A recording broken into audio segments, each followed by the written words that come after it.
হঠাৎ করে এক বিকেলে চলে গেলাম ইউরেনিয়াম 235 দ্বারা পরিচালিত পাবনার রূপপুর পারমাণবিক সেই বিদ্যুৎ কেন্দ্রটি দেখতে। ঢাকা থেকে কষ্ট করে পাবনাতে গেলাম, কারণ এটা হচ্ছে বাংলাদেশের প্রথম পারমাণবিক বিদ্যুৎ কেন্দ্র। আর আমি যে ব্রিজটি দিয়ে হেঁটে যাচ্ছিলাম সেটা হচ্ছে লালন শাহ সেতু।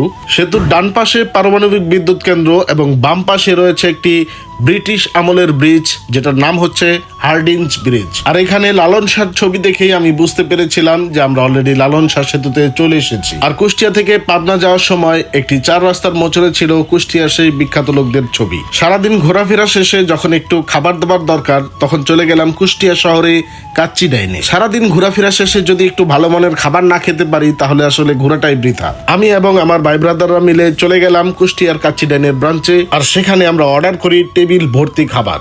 ছিল কাচ্চি ডাইনের সেই অথেন্টিক স্বাদের কাচ্চি, অত্যন্ত সুস্বাদু একটি মাটন বিরিয়ানি, একটি সাদা পোলাও অর্ডার করি এবং সাথে খাসির রেজালা, ছিল মুরগির রোস্ট, কাবাব ফিরনি তো থাকবেই, সাথে ছিল বাদাম শরবত আর বোরহানি। শীতাতপ নিয়ন্ত্রিত খুব সুন্দর একটি মনোরম পরিবেশ এবং প্রিমিয়াম একটি ডিজাইন। আপনারা যারা কুষ্টিয়াবাসী আছেন, কাচ্চি ডাইনের অথেন্টিক কাচ্চির স্বাদ নিতে চলে আসবেন কুষ্টিয়া শহরে সেই কাচ্চি ডাইনের ব্রাঞ্চটিতে। এখানে পাবেন আপনারা নিরিবিলি পরিবেশে একটি ফ্যামিলি ক্যাবিন। তাই কুষ্টিয়াবাসী কেউ মিস করবেন না কাচ্চি ডাইনে আসার জন্য। কাচ্চি ডাইনের সেই অথেন্টিক খাসির কাচ্চির পাশাপাশি পেয়ে যাবেন সকল প্রকার আইটেম। সবগুলো আইটেমই কিন্তু আমি মোটামুটি টেস্ট করে দেখেছি, স্বাদ ছিল 100তে 100 এবং প্রত্যেকটা আইটেমেরই কিন্তু দাম ছিল রিজনেবল। আরো আছে পাশাপাশি জুস বার, যে কোনো ফলের জুসই আপনার অর্ডার করার সাথে সাথেই পেয়ে যাবেন। খাবার দাবার শেষে কুষ্টিয়া থেকে এখন বিদায় নেওয়ার সময়।